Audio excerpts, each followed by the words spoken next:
Sejumlah informasi dari berbagai daerah di Provinsi Banten kami sajikan dalam Berita Banten yang dipersembahkan oleh PRSSNI Banten dan disiarkan serentak oleh seluruh radio anggota di 8 kabupaten kota di Provinsi Banten.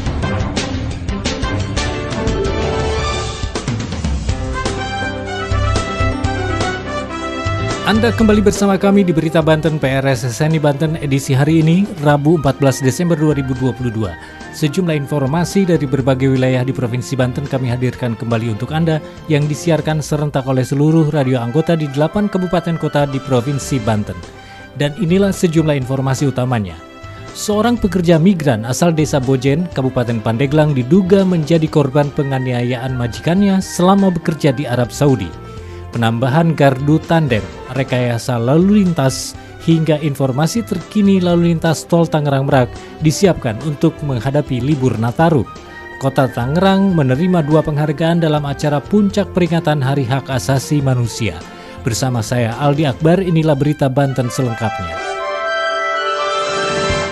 Pendengar, seorang pekerja migran asal Desa Bojen, Kecamatan Sobang, Kabupaten Pandeglang diduga mengalami penyiksaan oleh majikannya selama bekerja di Arab Saudi. Akibatnya, korban mendapatkan luka memar di sekujur tubuhnya dan mengalami kebutaan. Karena tidak kuat mengalami penyiksaan, korban kabur dari rumah majikannya dan kembali ke Indonesia.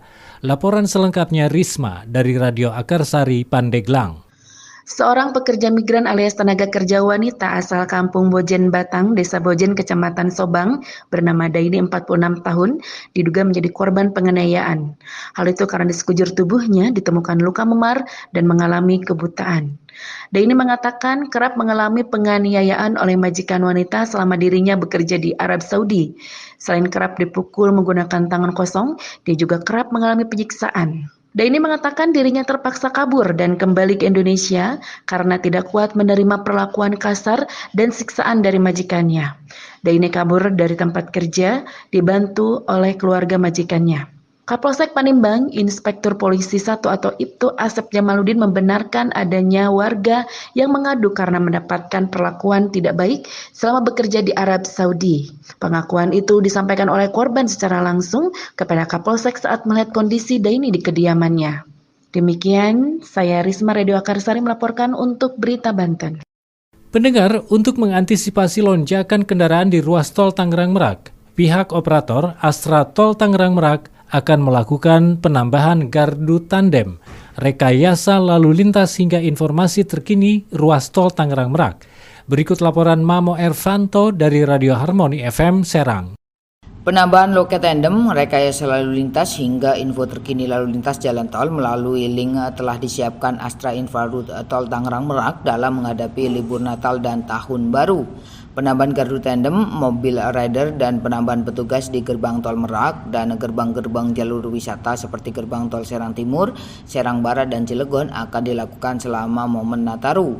Kepala Divisi Operasi dan Pemeliharaan Astra Tol Tamer, Samsul Cair, menyampaikan, selain pada layanan transaksi, pada layanan pemeliharaan dan konstruksi Astra Tol Tangerang Merak akan mengoptimalkan semua jalur, baik arah Merak maupun arah Jakarta, sehingga dapat dipastikan tidak ada kegiatan konstruksi yang akan berlangsung di jalur kecuali pemeliharaan darurat seperti penambahan lubang ataupun penambalan, perbaikan perambuan dan pembersihan drainase jika terjadi sumbatan terutama di musim penghujan ini.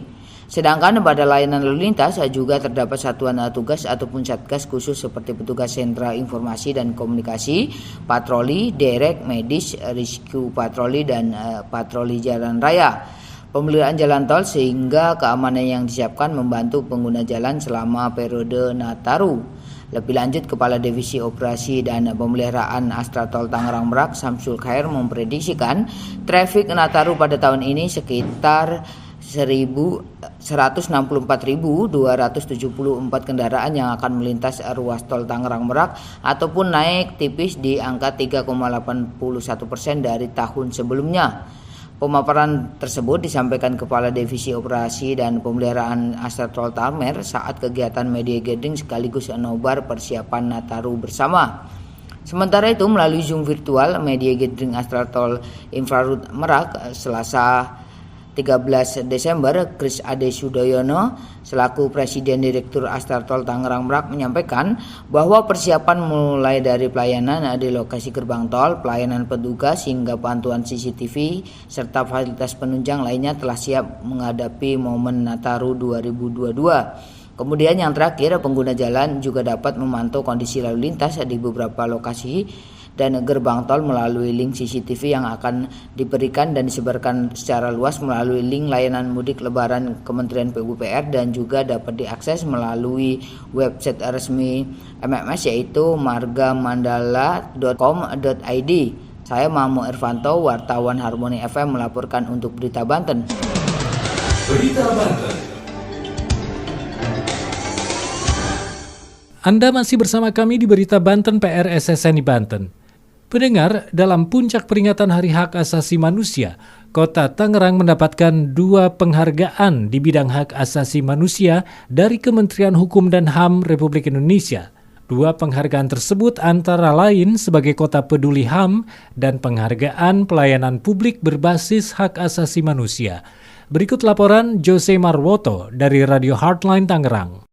Kota Tangerang meraih 2 penghargaan dari Kementerian Hukum dan Hak Asasi Manusia pada acara puncak peringatan Hari Hak Asasi Manusia Sedunia yang ke-74 pada tahun 2022 yang bertema Pemajuan HAM untuk Setiap Orang Menuju Indonesia Maju.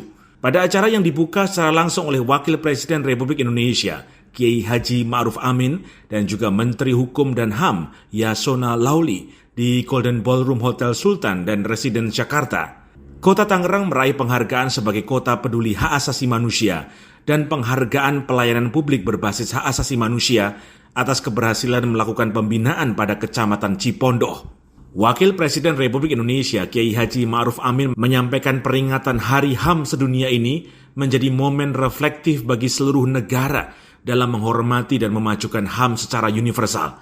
Menurut Ma'ruf Amin, menjunjung tinggi HAM sama artinya dengan menjunjung tinggi peradaban. Sementara itu, Menteri Hukum dan HAM Yasona Lauli menjelaskan segala capaian harus menjadi batu loncatan mencapai sasaran yang lebih tinggi dalam rangka pemenuhan HAM bagi rakyat Indonesia yang dilakukan oleh seluruh pemerintah daerah, baik yang sudah meraih maupun yang belum meraih penghargaan. Sementara itu, Wakil Wali Kota Tangerang, Bapak Syahrudin yang menerima langsung penghargaan ini mengatakan, capaian ini merupakan buah dari kerjasama dan kepedulian dari jajaran pemerintah Kota Tangerang terkait penegakan hak asasi manusia, khususnya dalam memberikan pelayanan yang paripurna kepada warga Kota Tangerang tanpa terkecuali. Saya Jose Marwoto dari Heartland Radio melaporkan untuk Berita Banten.